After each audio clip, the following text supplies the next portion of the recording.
কেউ অপরাধ করলে তিনি যত প্রভাবশালী হন না কেন কাউকে সুরক্ষা দেওয়া হবে না বলে জানিয়েছেন প্রধানমন্ত্রীর বেসরকারি শিল্প ও বিনিয়োগ বিষয়ক উপদেষ্টা সালমান এফ রহমান।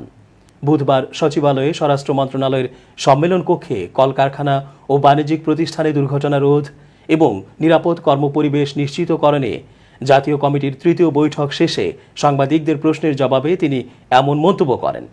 সাবেক সেনাপ্রধান এবং পুলিশ প্রধানের অনিয়মের বিষয়টি আলোচিত হচ্ছে।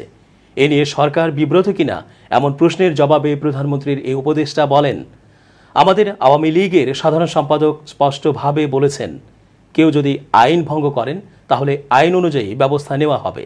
সালমান এফ রহমান বলেন, এখানে সরকার কোনো এম্বারাসমেন্ট হবে বলে আমি বিশ্বাস করি না। আইন নিজের গতিতে চলবে। তিনি যেটা বলেছেন, লোকটা যতই ইনফ্লুয়েন্সিয়াল হন না কেন সরকার কোনো রকম প্রোটেকশন কাউকে দেবে না। আইন নিজের গতিতে চলবে।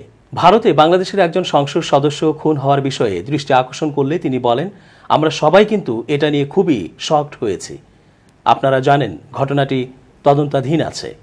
তদন্ত শেষ না হওয়া পর্যন্ত আমার মনে হয় এটার উপরে কমেন্ট করা ঠিক হবে না।